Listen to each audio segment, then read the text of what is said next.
With learning Russian, do you recommend the alphabet first before doing any of this? I don't know if first, but I do recommend learning it early. It's not super difficult. Looks weird, but that's it. It's basically a character that's an equivalent of one of our characters, the ones we've got, the Roman alphabet. So you have to learn which one is which one. The P looking one is an R, the C looking one is an S, and so on and so forth. And then there are some that represent sounds that we don't have, like the J, which it's often transcribed as ZH, like J sound, and a few like that. But it's not very difficult. You can learn it in an afternoon. Should you do it before anything else? Not necessarily. You can use transcripts, phonetic transcripts, and learn anyway. But I recommend you start using the Cyrillic from the beginning because if you read while listening, I mean, if you learn the vocab, obviously, and you memorize the vocab, and you breathe while listening, and you use language islands, and you use both the Cyrillic and the phonetic transcript, and you get used to both and you know what it means, the sentence, it's really important to know what it means. That's why language islands are good for this because it's your own sentences and you've translated them and yeah, you get the idea.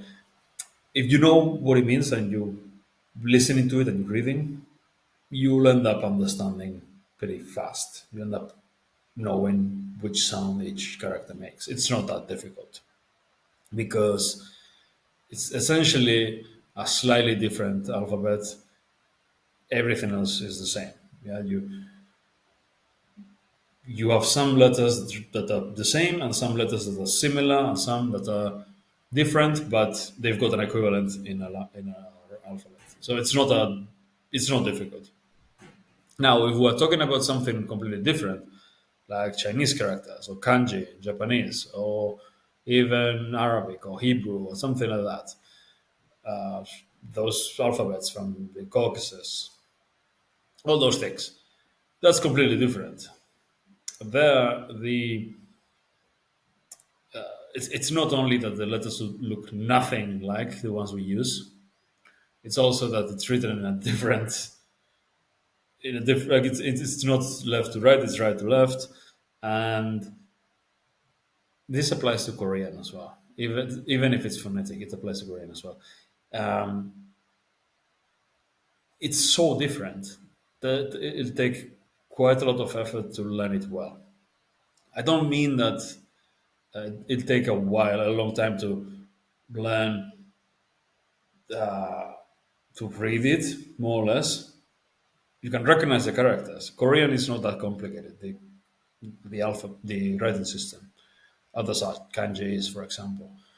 But I think Arabic is more complicated as well because of how the combined consonants and vowels and all that, and it just going in the other direction makes it weird to read for us.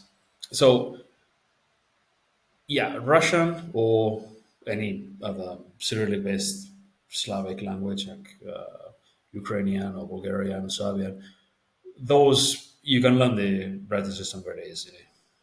You will never read it as well as you do as you read the Roman alphabet because you've had many thousands of hours of practice with the Roman alphabet that you haven't had, and you will probably never have. But you can get decent at reading it very fast.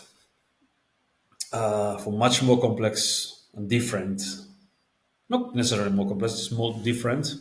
More different in language learning means more difficult. Yeah. The more different the language is from the ones you already speak, the more difficult it is.